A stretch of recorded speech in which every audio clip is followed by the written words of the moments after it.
Hello friends, स्वागत है आप सभी का IYS प्लेटफॉर्म के यूट्यूब चैनल पर। चलिए शुरू करते हैं अपनी assistant public sanitary and waste management officer की क्लास। फ्रेंड्स, अभी तक हम यूनिट 4 में बायोलॉजिकल प्रोसेस कर चुके थे लास्ट क्लास में, और हमने लास्ट क्लास में इंसिनरेशन किया था। थर्मल प्रोसेस में हमने इंसिनरेशन किया था। अब टुडे हमको देखना है पायरोलिसिस एंड गैसिफिकेशन। पायरोलिसिस क्या होता है और गैसिफिकेशन क्या होता है, और अगर ये थर्मल प्रोसेस ही है तो how it is different from incineration. तो चलिए आज की क्लास से स्टार्ट करते हैं।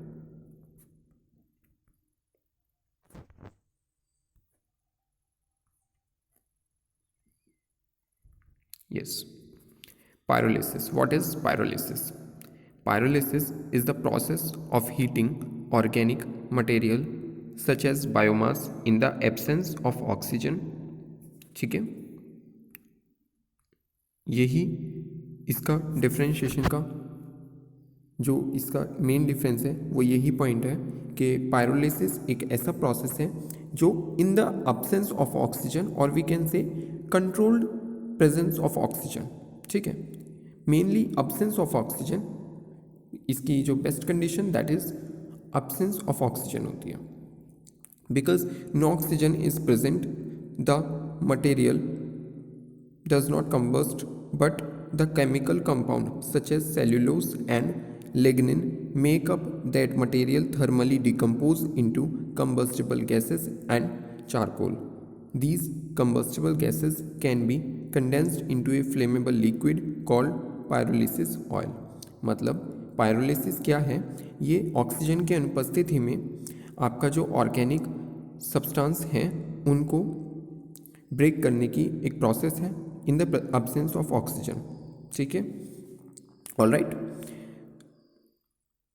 और चूंकि इसमें एब्सेंस ऑफ ऑक्सीजन होती है, मतलब इसमें ऑक्सीजन की प्रेजेंस नहीं होती है, that's why it is not combust, but ये ब्रेक डाउन ऑफ मॉलिक्यूल्स होती है। ठीक है, लेकिन अगर आपने कंबस्टन की डेफिनेशन पढ़ी होगी तो आपने पढ़ा होगा कि प्रेजेंस ऑफ ऑक्सीजन। ठीक है, आपने डेफिनेशंस अगर कंबस्टन की गूगल भी अगर आप करोगे तो वहाँ पे शो करता है कि इन प्रेजेंस ऑफ ऑक्सीजन अगर आप बर्न करते हो that is known as combustion. But यहाँ पे यही कंट्राडिक्ट है कि पायरोलिसिस में क्या होता है, इन एब्सेंस ऑफ ऑक्सीजन आप उसको कंबस्ट कर, जब आप उसको जलाते हो तो ब्रेक डाउन ऑफ मॉलिक्यूल होता है and the process is known as pyrolysis. इसमें जो सेल्यूलोज है या आपके मेनली कंपाउंड जो होते हैं सेल्यूलोज या लिग्निन, ठीक है, दोनों ही कार्बोहाइड्रेट हैं, चाहे सेल्यूलोज हो या फिर लिग्निन हो, तो ये अपने स्मॉल मॉलिक्यूल्स, इट में भी गैसेस, ठीक है, like carbon monoxide, carbon dioxide, उसमें ये अपने छोटे मॉलिक्यूल्स में ब्रेक डाउन करते हैं। ठीक है, जो पॉलीमर्स थे, क्योंकि cellulose and lignin are polymers, your background is chemistry, तो आपको अच्छे से समझ में आ रहा होगा कि सेल्यूलोज एंड लिग्निन्स क्या होते हैं, पॉलीमर्स हैं दोनों ही। ठीक है, तो ये अपने जो small unit of monomers we can say, और डिफरेंट भी हो सकता है, जरूरी नहीं है मोनोमर हो, डिफरेंट और फर्दर ब्रेक डाउन हो सकती है, like carbon dioxide and carbon monoxides, small gases but which are useful in burning. ये जलाने में जो गैसेस सहायक होती हैं उन गैसेस में ब्रेक करते हैं, and this combustible gases can be condensed, ये कंडेंस्ड की जा सकती हैं, और जो कंडेंस्ड होके जो आपको मिलेगा that is known as pyrolysis oil. अब पायरोलिसिस क्या होता है? पायरोलिसिस के बारे में मैं आपको थोड़ा सा बता देता हूँ। चलिए तो समझने की कोशिश करते हैं कि पायरोलिसिस क्या होता है। ठीक है, आसान शब्दों में समझने की कोशिश करते हैं।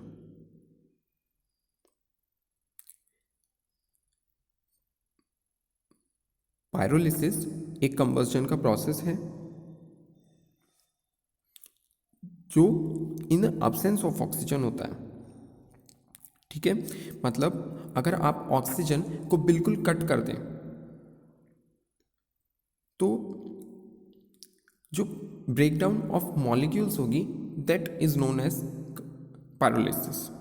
एंड पायरोलिसिस, सबसे पहले पायरोलिसिस जो है आपका वो दो वर्ड से मिलकर बनाना है, पायरो प्लस लिसिस। ठीक है, पायरो का मीनिंग क्या होता है? It is temperature, related to temperature.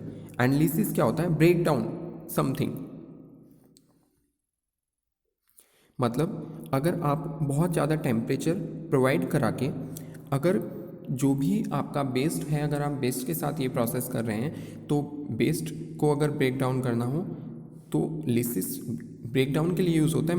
Means अगर आप बहुत ज़्यादा टेम्परेचर यूज़ करके किसी भी चीज़ को ब्रेक करते हो तो वो चीज़ कहलाता है या वो प्रोसेस कहलाता है पायरोलिसिस। इसलिए अगर यहाँ पे हम बेस्ट का पायरोलिसिस करते हैं तो मतलब बेस्ट में जो भी आपके मॉलिक्यूल्स हैं आप उनको ब्रेक डाउन करते हो in presence of high temperature but absence of oxygen. This process is known as pyrolysis. Okay, इसमें हम मेनली जो यूज़ करते हैं कंपाउंड वो होते हैं हमारे cellulose and lignans.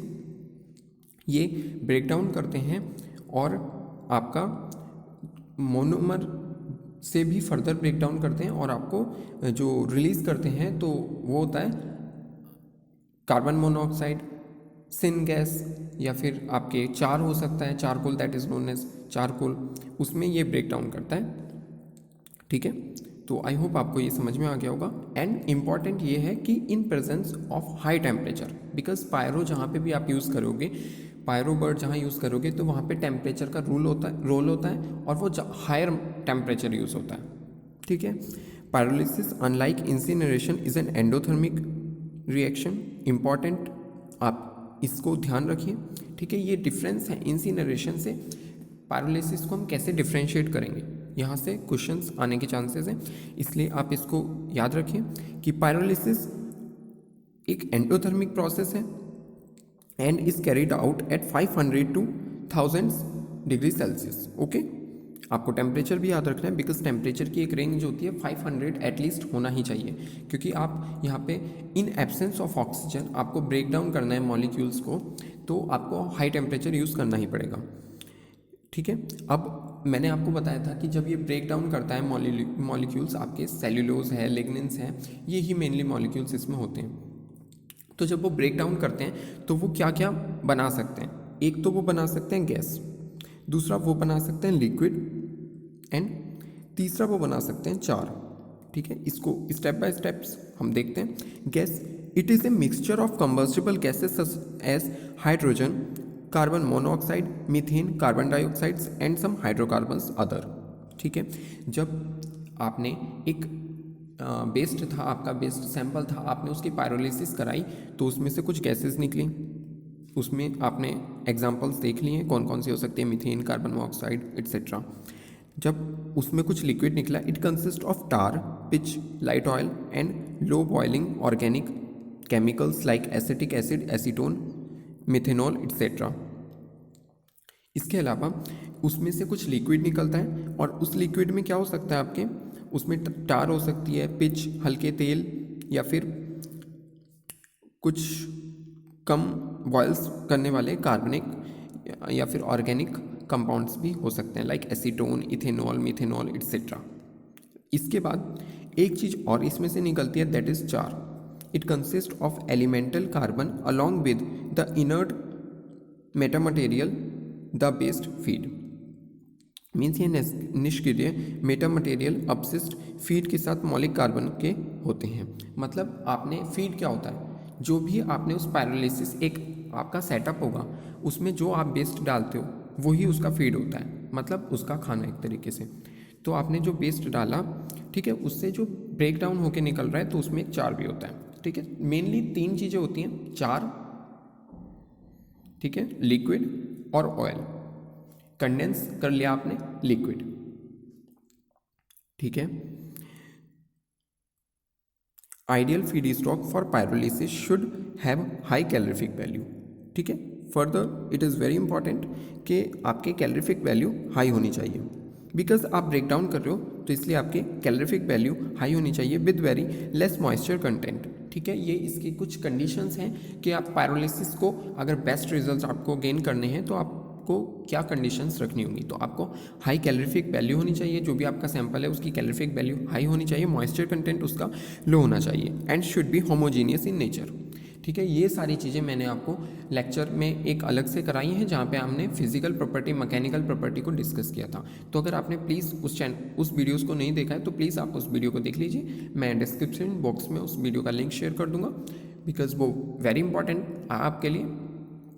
Please must watch it, because आपको फिजिकल प्रॉपर्टीज़ अगर आपको नहीं पता होंगी, मैकेनिकल प्रॉपर्टीज़ आपको नहीं पता होंगी, तो आप जो इंसिनरेशंस हैं, चाहे वो पायरोलिसिस हो चाहे इंसिनरेशन हो, आपको समझने में थोड़ी प्रॉब्लम आ सकती है, इसलिए please must watch that.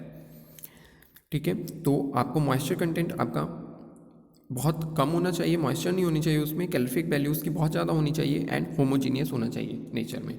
Homogeneous तो मस्ट है, वो हर प्रोसेस में हम करते हैं। Syngas has a net calorific value of 2800 to 4800 kilocalorie per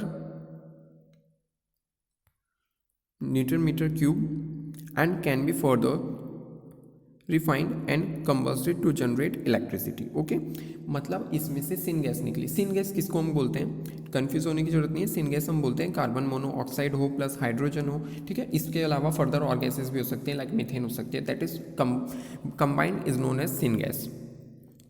ठीक है, तो इसके लिए कैलोरीफिक वैल्यू हाई होनी चाहिए, ये मस्ट है आपका। इसके अलावा variable that can alter the pyrolysis process, treated material composition, each of significant constituents of mass and base feature different thermal decomposition temperature.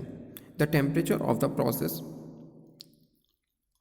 higher pyrolysis temperature provide a greater quantity of non-combustible gases, while other temperatures favor the production of high quality solid product.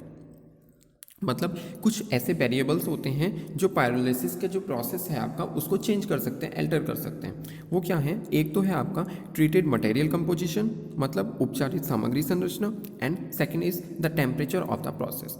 एक आपको temperature का ध्यान रखना होगा, वो change ना हो। दूसरा आपका जो आप मटेरियल की कंपोजिशन है, जिस मटेरियल को आप ट्रीट करना चाह रहे हो उसकी जो कंपोजिशन है वो भी चेंज नहीं होनी चाहिए।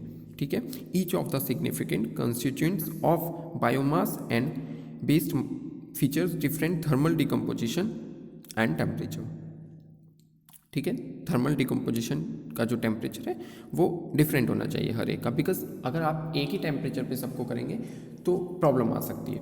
उसके बाद टेम्परेचर ऑफ द प्रोसेस, अगर आप पायरोलिसिस कर रहे हो तो उच्च तापमान पर ही पायरोलिसिस होता है। Higher pyrolysis temperature provide a greater quantity of non condensable gases, while lower temperature favor the production of high quality solid product। Okay, और आपको बिकॉज इस सब से क्या बनाना है, आपको एनर्जी गेन करनी है। पायरोलिसिस आप क्यों कर रहे हो, एक तो वॉल्यूम रिड्यूस होगा आपका, लैंडफिल साइट की जो आपकी डिपेंडेंसी है लैंडफिल साइट पर वो घटेगी, एंड आपको एनर्जी प्रोवाइड होगी। इसलिए आपको हायर सॉलिड प्रोडक्ट चाहिए होता है, इसलिए आपको हाई टेम्परेचर यूज़ करना है।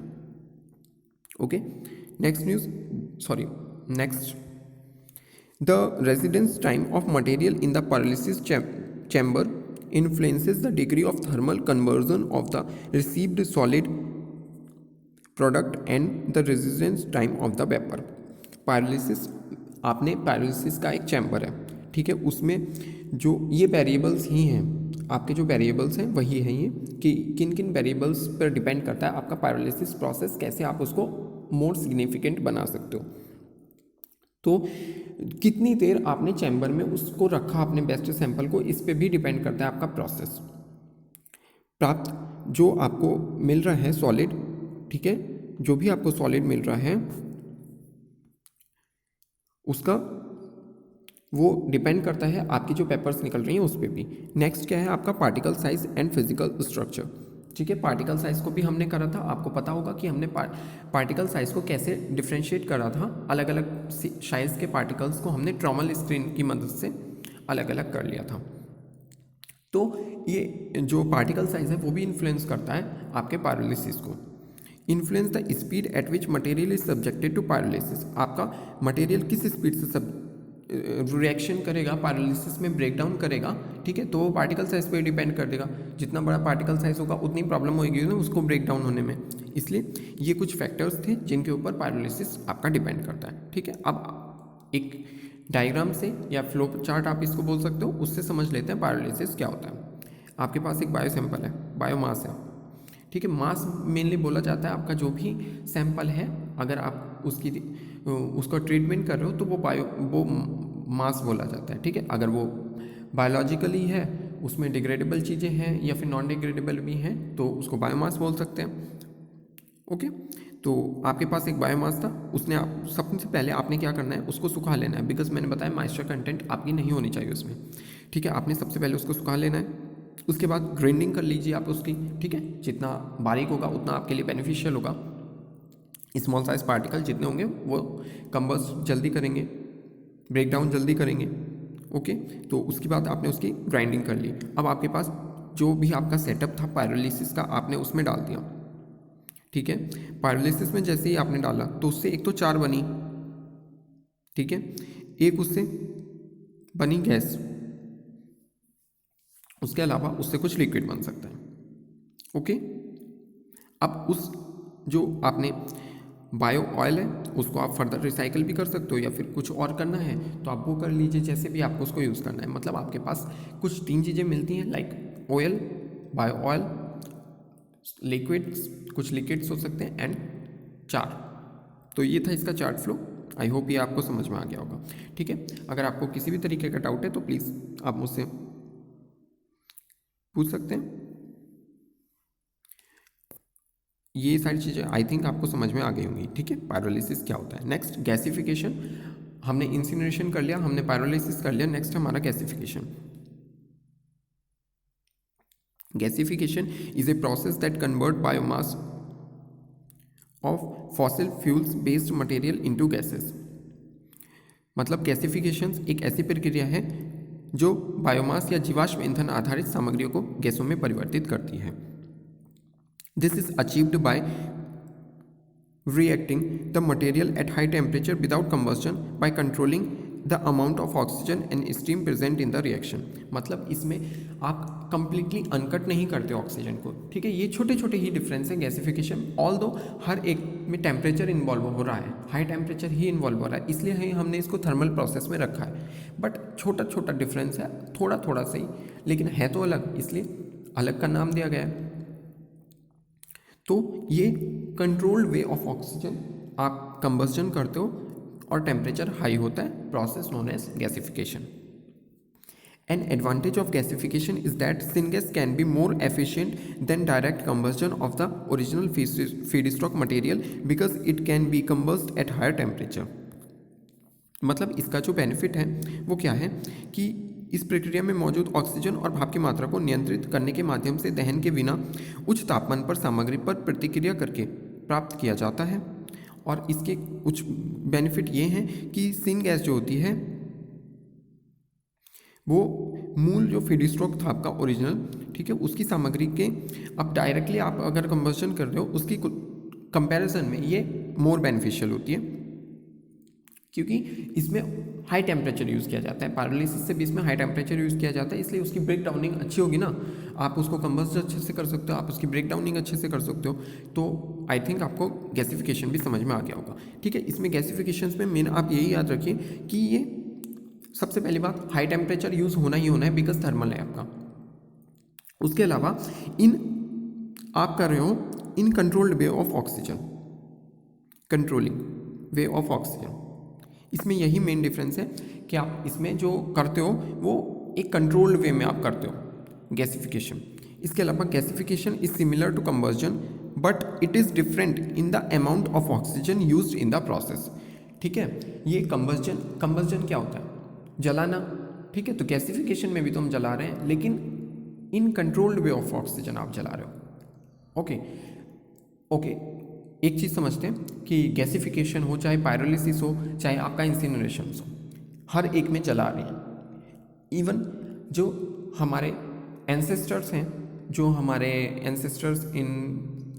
एंसेस्टर्स को हिंदी में बोलते हैं जो हमारे पूर्वज हैं, ठीक है, जो हमारे पूर्वज हैं तो वो भी तो जलाते थे कूड़े को, लेकिन हमने उनको कहा कि नहीं ये गलत है, इससे पॉल्यूशन होता है, लेकिन हम अपना जलाना सही मान रहे हैं बिकॉज वहाँ पे हम कंट्रोल्ड वे में करेंगे जो चीज़ें करेंगे, चाहे टेम्परेचर हो, आप अगर जितना टेम्परेचर आपको चाहिए आपने उतना सुटेबल कर लिया, जो गैसेस आप एनवायरनमेंट में छोड़ना चाहते थे वो आपने छोड़ दी, रेस्ट को आपने स्टोर कर लिया, ठीक है, उससे आप कुछ भी कर सकते हो। इसलिए ये रिसर्च है कि आपने उसी सेम प्रोसेस को जो हमारे एंसेस्टर करते थे उसी सेम प्रोसेस को अपने अकॉर्डिंग, आज की ज़रूरतों के अकॉर्डिंग आपने उसमें कुछ चेंजेस किए, वरना प्रोसेस सेम है। ओपन बर्निंग करते थे हमारे एंसेस्टर्स। अब उसमें क्या होता था, जितनी भी गैसेस प्रोड्यूस हुई वो सारी इन्वायरमेंट में जा रही हैं तो वह पॉल्यूशन क्रिएट करता था। अदरवाइज सेम प्रोसेस आज भी हम अप्लाई करते हैं, चाहे वो गैसिफिकेशन हो, वो है सब बर्निंग ही, हाई टेम्परेचर हो गया, अब उसमें कुछ कंट्रोल्ड आपने फिल्टर्स लगा लिए, उसने आपने उसको स्टोर कर लिया, वो बात अलग है। अदरवाइज है ओपन बर्निंग ही, सॉरी है बर्निंग ही,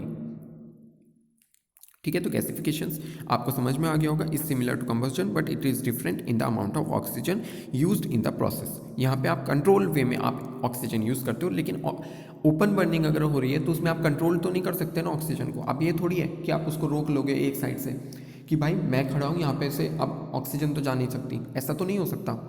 इसलिए ओपन बर्निंग में और गैसिफिकेशन में डिफरेंस है कि यहाँ पे कंट्रोल्ड वे ऑफ ऑक्सीजन, जितनी आप चाहिए ऑक्सीजन आप उतनी ही प्रोवाइड कराओगे। Combustion uses abundant oxygen to produce heat and light by burning, and gasification use only a teeny amount of oxygen। जो आपका combustion है तो वो प्रचुर मात्रा, abundant का जो एक्चुअल मीनिंग होता है वो होता है एक unlimited amount of oxygen, amount, ठीक है, किसी भी चीज़ के अनलिमिटेड अमाउंट। तो कंबस्जन में आप abundant बहुत ज़्यादा बहुतायात में, ठीक है, इसको बोल सकते हैं हम, बहुत बड़ी मात्रा में ऑक्सीजन का यूज़ करते हैं, बट और सेम प्रोसेस हमको, सेम चीज़ें हमको मिलती हैं, लाइट वेट मॉलिक्यूल्स हमको मिले, गैसेस हमको मिली, सेम गैसिफिकेशन में हो रहा है, लेकिन यहाँ पे हम controlling way of oxygen use कर रहे हैं and combined with steam and cooked under intense pressure. Okay, gasification of municipal solid waste in the based gasification plant take place in 2 chamber. Gasification में क्या होता है, 2 चैम्बर्स हमारे होते हैं, ठीक है, मेनली हम 2 चैम्बर्स के में अपना बेस्ट सैंपल को पास कराते हैं, देन हमको गैसेस मिलती हैं, देन हमको एनर्जी की सोर्स मिलती है, ठीक है। The primary chamber is operated below the stoichiometric air requirements. जो एक प्राइमरी चैम्बर होता है तो वो कब ऑपरेट होता है, below the stoichiometric air requirement, ठीक है।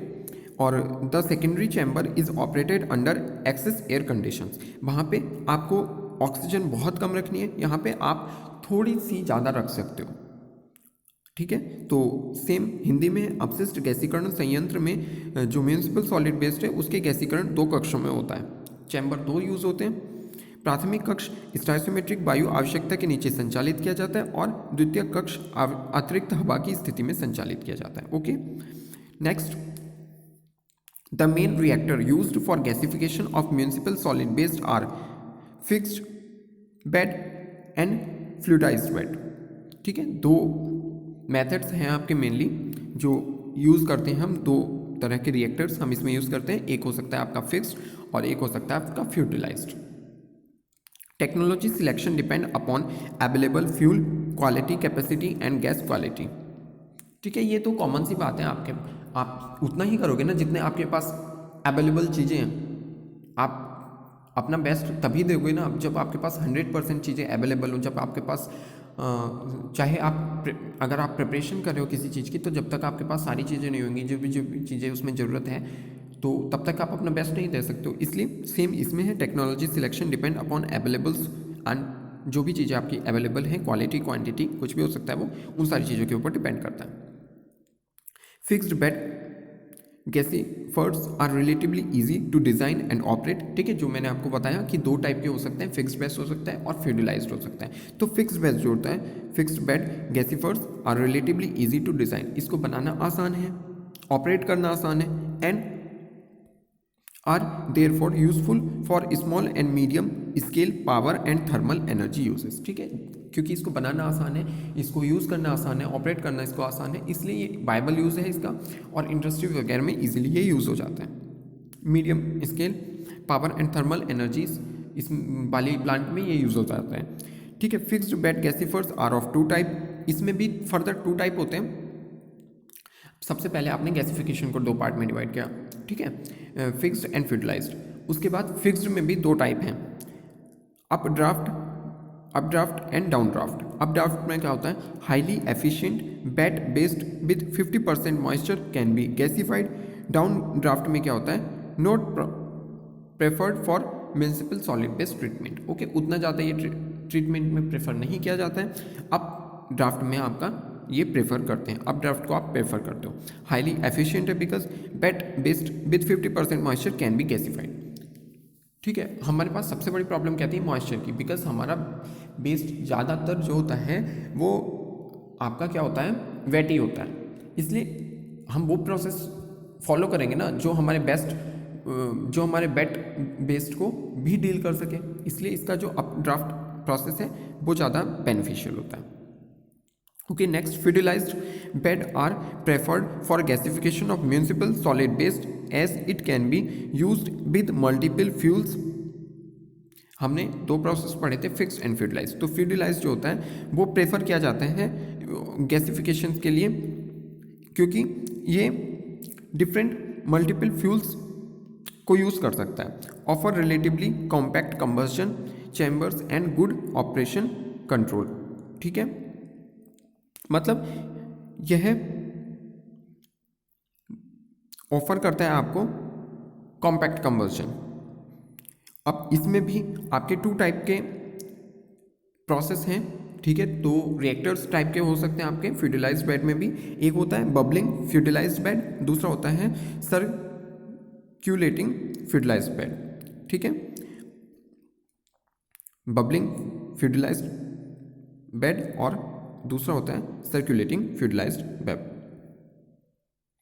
तो आई होप आपको दोनों ही प्रोसेस समझ में आ गए होंगे, गैसिफिकेशन प्रोसेस और पायरोलिसिस प्रोसेस। इसके अलावा अगर आप बात करें तो प्लाज्मा गैसिफिकेशन भी हो सकता है और आपका प्लाज्मा पायरोलिसिस भी हो सकता है। ठीक है, तो उसको मैंने अपने वीडियो में अभी ऐड नहीं किया है बिकॉज आपको बहुत ज़्यादा डिटेल में जाने की जरूरत नहीं है। आपको सिर्फ प्लाज्मा, बिकॉज ये भी अभी अंडर डेवलप्ड है, अभी उतनी ज़्यादा डेवलप नहीं हुई है। पायरोलिसिस हो चाहे गैसिफिकेशन हो, दोनों ही टेक्नोलॉजी अभी अंडर डेवलप्ड है। ऑल तो यूज़ हो रही हैं, बड़े स्केल पर यूज़ हो रही हैं, बट उतनी ज़्यादा डेवलप नहीं है अभी। इसलिए plasma pyrolysis and plasma gasification क्या है वो देख लेते हैं हम। तो प्लाज्मा, जब भी आप किसी भी बर्ड में प्लाज्मा यूज़ कर देते हो, प्लाज्मा ऐड कर देते हो, मतलब आपका हाई टेम्परेचर। ठीक है, क्योंकि आपको पता होगा जो मैटर होता है वो थ्री फॉर्म में एग्जिस्ट करता था, सॉलिड, लिक्विड एंड गैस। उसके बाद इसकी plasma form I and fifth type was condensate. ठीक है, तो प्लाज्मा जो होता है वो और भी हायर टेम्परेचर पे, पायरोलिसिस मतलब प्लाज्मा पायरोलिसिस मतलब और भी हाई टेम्परेचर पे आप उसकी ब्रेक डाउनिंग करा रहे हो। और अगर गैसिफिकेशन की बात करें तो आपका जो भी सैंपल है उससे आप गैसिफिकेशंस मेनली गैसेस आप एक्सट्रैक्ट कर रहे हो, चाहे वो ब्रेक डाउनिंग करके कर रहे हो और प्लाज्मा यूज़ करके कर रहे हो, मतलब हाई टेम्परेचर पे, फर्दर मोर हाई टेम्परेचर पर आप गैसिफिकेशंस कर रहे हो। तो आई होप आपको दोनों चीज़ें समझ में आ गई होंगी। अब हमारा थर्मल में क्या क्या हो चुका है, इंसिनरेशन हमने कंप्लीट कर लिया है और पायरोलिसिस एंड गैसिफिकेशंस, ये तीनों चीज़ें हमने कर ली हैं। ठीक है, आई होप आपको ये तीनों चीज़ें समझ में आ गई हो। अगर आपको कोई भी डाउट है पायरोलिसिस में और गैसिफिकेशन में तो प्लीज़ आप मुझे कमेंट करके बता दीजिए। आई होप मैं आपका डाउट क्लियर कर दूंगा। ठीक है, मेन डिफरेंस आपको याद रखना है इसका, एक in the absence of oxygen हो रही है, एक प्रेजेंस ऑफ ऑक्सीजन हो रही है, एक कंट्रोल्ड वे ऑफ ऑक्सीजन हो रही है, एक एंडोथर्मिक है, एक एक्सोथर्मिक है। और जो गैसिफिकेशन है वो भी मेनली आपका एंडोथर्मिक होता है। ओके, ये चीज़ें थी इसमें मेन डिफरेंस। आपका डिफरेंस ही इंपॉर्टेंट है, डेफिनेशंस आपको पता होनी चाहिए कि क्या है एक्चुअल में गैसिफिकेशन, क्या है पायरोलिसिस, तो वो मैंने आपको इजी वे में समझा दिया है। ठीक है, आई होप आपको उसमें कोई डाउट ना हो। ओके, चलिए अब समझ ले एक क्वेश्चंस में आपको एज यूजुअल मैं आपको हर वीडियो लेक्चर में मोस्टली आपको एक क्वेश्चंस प्रोवाइड कराने की कोशिश करता हूं। तो ठीक है, मैंने इस क्वेश्चंस वीडियो में भी आपको एक क्वेश्चंस प्रोवाइड करा है। प्लीज़ आप उसका कमेंट दीजिए, मुझको कमेंट में आंसर दीजिए और डिटेल्ड वे में आप मुझको उसका आंसर दीजिए। ठीक है, क्योंकि वो हम सभी के लिए, जितने भी हम वीडियो देख रहे हैं, मेरे लिए भी, बिकॉज जरूरी नहीं है मैं जो आंसर दूँ वो ही परफेक्ट हो। आप में से भी बहुत अच्छा आंसर दे सकता है कोई भी, तो प्लीज़ आप एक डिटेल वे में आप उसका आंसर दीजिए और बेनिफिशियल होगा ये मेरे लिए भी और जो भी और सारे हैं उनके लिए भी। एक नॉलेज शेयर होगा आपका अगर पता है तो आपका रिवाइज होगा, और अगर किसी को नहीं पता है तो उसके लिए एक नॉलेज शेयर हो जाएगा। तो प्लीज़ आप इसका आंसर दीजिए। क्वेश्चन आपका है व्हाट आर संभव एंड स्वावलंबन स्कीम्स। अभी रिसेंटली एक मिनिस्ट्री ने संभव और स्वावलंबन स्कीम्स को शुरू किया है। ओके, तो आपको बताना है कि संभव और स्वावलंबन स्कीम क्या है, किससे रिलेटेड है। ठीक है, आपके सब्जेक्ट से रिलेटेड है। डोंट वरी, आपका कुछ भी मैंने आउट नहीं पूछा है। ठीक है, आपके सिलेबस के अकॉर्डिंग ही है। तो आपको बताना है कि किस मिनिस्ट्री ने ये अनाउंस किया है और किस चीज़ से रिलेटेड है संभव एवं स्वावलंबन। हिंदी में मैं भी एक बार क्वेश्चन बोल देता हूँ, संभव व स्वावलंबन योजनाएं क्या हैं, ये किस मंत्रालय ने शुरू की हैं और इसके लाभकर्ता कौन है। ठीक है, तो सेम प्लीज़ आप अपना जो आपका क्वेश्चन है उसको इलेबोरेट वे में आप प्लीज़ कमेंट कीजिए।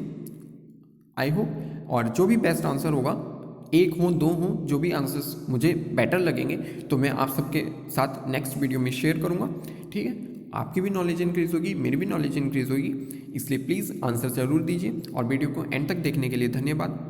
ठीक है, तभी तो आप लोग वीडियो तभी तो आप लोग आंसर्स देंगे जब तक आपने वीडियो देखी होगी। तो प्लीज़ वीडियो का एंड तक जरूर देखिए, हर वीडियो का एंड तक जरूर देखिए। मैं किसी वीडियो में एंड में एक्सप्लेनेशन भी ऐड कर सकता हूँ किसी क्वेश्चंस की, और या फिर मैं कोई क्वेश्चन पूछ सकता हूँ। तो प्लीज़ वीडियो को एंड तक जरूर देखिए, आपके लिए ही बेनिफिशियल होगा।